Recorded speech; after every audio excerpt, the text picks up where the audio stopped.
Hello hi Ummis cook ഡേയ്സിലേക്ക് എല്ലാവർക്കും സ്വാഗതം. നമ്മൾ ഉണ്ടാക്കാൻ പോകുന്നത് ഒരു നെയ്യപ്പാണ്. പെട്ടെന്ന് നമുക്ക് ഉണ്ടാക്കാൻ പറ്റണേ. സബ്സ്ക്രൈബ് ചെയ്യാതെ കാണുന്ന കൂട്ടുകാരൊക്കെ സബ്സ്ക്രൈബ് ചെയ്ത് സപ്പോർട്ട് ചെയ്യുന്നുണ്ടും വീഡിയോ സ്കിപ്പ് ചെയ്യാതെ കാണുന്നുണ്ടും ലൈക്ക് ചെയ്യാൻ മറക്കരുത്. നമുക്ക് വീഡിയോയിലേക്ക് പോകാം. അങ്ങനെ നമുക്ക് ഒരു കപ്പ് അരിപ്പൊടി, നമ്മൾ മില്ലിലൊക്കെ നമ്മൾ പച്ചരി പൊടിച്ച് അരിപ്പൊടിയാണ്, ഏത് അരിപ്പൊടി എടുക്കാം. നമുക്ക് ഒരു സ്പൂണ് റവ ഇട്ടെടുക്കാം. 2 സ്പൂണ് മൈദ ഇട്ടെടുക്കാം.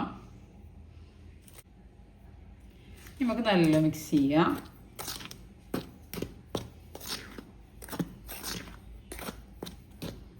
ഇതിൽ ആവശ്യത്തിനുള്ള കുറച്ച് ഉപ്പിട്ട് കൊടുക്കാം. നല്ല മിക്സ് ചെയ്യാം.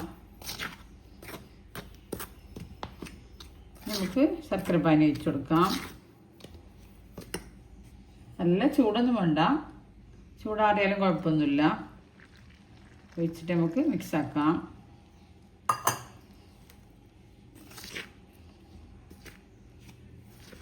നല്ല മിക്സാക്കി കൊടുക്കുക. നമുക്ക് കുറച്ചുകൂടി ശർക്കരപ്പാനി ഒഴിച്ച് കൊടുക്കാം. ശർക്കരപ്പാനി ഒരുമിച്ച് ഒഴിച്ച് കൊടുക്കരുത്, കുറേശ്ശെ കുറേശ്ശെ ഒഴിച്ചിട്ട് മിക്സാക്കിയാൽ മതി. നമുക്കിതിലേക്ക് കുറച്ചുകൂടി ഒഴിച്ച് കൊടുക്കണം.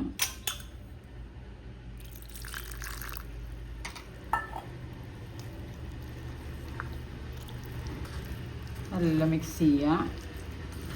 എൻ്റെ ചാനലിൽ പോയാൽ വേറെ റെസിപ്പികളുണ്ട്, എല്ലാവരും കണ്ടിട്ട് ട്രൈ ചെയ്ത് നോക്കുന്നുണ്ടും. സബ്സ്ക്രൈബ് ചെയ്യാതെ കാണുന്ന കൂട്ടുകാരൊക്കെ സബ്സ്ക്രൈബ് ചെയ്യുന്നുണ്ടും ബെല്ലേക്കിന് ക്ലിക്ക് ചെയ്യുന്നുണ്ടും അതിൻ്റെ അടുത്തുള്ള ഓൾ എന്ന ബട്ടൺ ക്ലിക്ക് ചെയ്യുന്നുണ്ടും. എന്നാലേ ഞാനിട്ടുള്ള ഓരോ വീഡിയോസ് നിങ്ങൾക്ക് നോട്ടിഫിക്കേഷനായിട്ട് വരുള്ളൂ. നമുക്കിത് പെട്ടെന്ന് ഉണ്ടാക്കാം.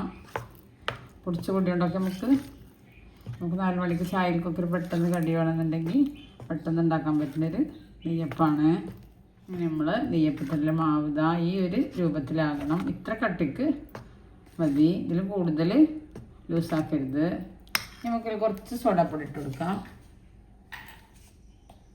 സോഡാപ്പൊടി നമ്മൾ 1 ടീസ്പൂണിലിട്ടിട്ട് കുറച്ച് ശർക്കരപ്പാനിയിൽ കലക്കി വെച്ചാൽ മതി, ഇല്ലെങ്കിൽ വെള്ളത്തിലായാലും കുഴപ്പമില്ല. കലക്കിയിട്ട് ഒഴിച്ചു കൊടുക്കണം. നമുക്ക് നല്ല മിക്സ് ചെയ്യാം.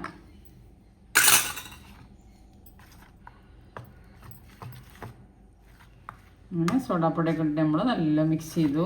ഇത് പ്ലെയിൻ ആയിട്ടുള്ളൊരു നെയ്യപ്പാണ്. നമ്മൾ തേങ്ങാക്കൊത്തും ജീരകവും വെള്ളമൊന്നും ഇടാത്ത നമുക്ക് തയ്യാറാക്കാൻ പോവാം. നമ്മൾ ചട്ടി വെച്ചു, സ്റ്റൗവിൽ എണ്ണക്കാലെല്ലാം ചൂടായി വന്നിട്ടുണ്ട്. ഇനി നമുക്ക് നെയ്യപ്പം തയ്യാറാക്കാം.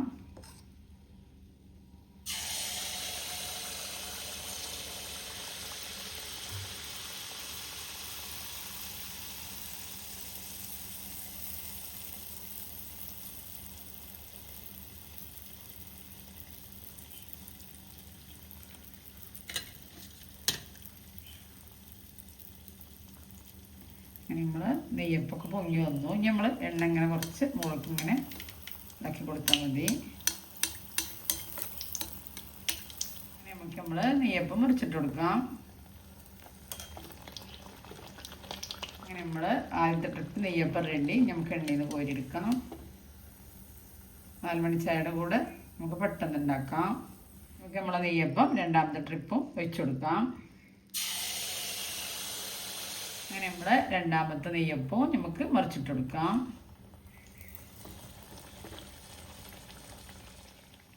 ഇങ്ങനെ നമുക്ക് നമ്മളെ രണ്ടാമത്തെ നെയ്യപ്പം എണ്ണയിൽ നിന്ന് എടുക്കാം. നമ്മളെ നെയ്യപ്പൊക്കെ റെഡി. ഇതെല്ലാവരും ട്രൈ ചെയ്ത് നോക്കുക. നമുക്ക് 4 മണി ചായയിലേക്ക് നല്ല ടേസ്റ്റാണ്. സബ്സ്ക്രൈബ് ചെയ്യാതെ കാണുന്ന കൂട്ടുകാരൊക്കെ ഒന്ന് സബ്സ്ക്രൈബ് ചെയ്യുക, ഷെയർ ചെയ്യുക, ലൈക്ക് ചെയ്യുക. അടുത്ത രൂപമായിട്ട് വീണ്ടും വരാം. Thank you.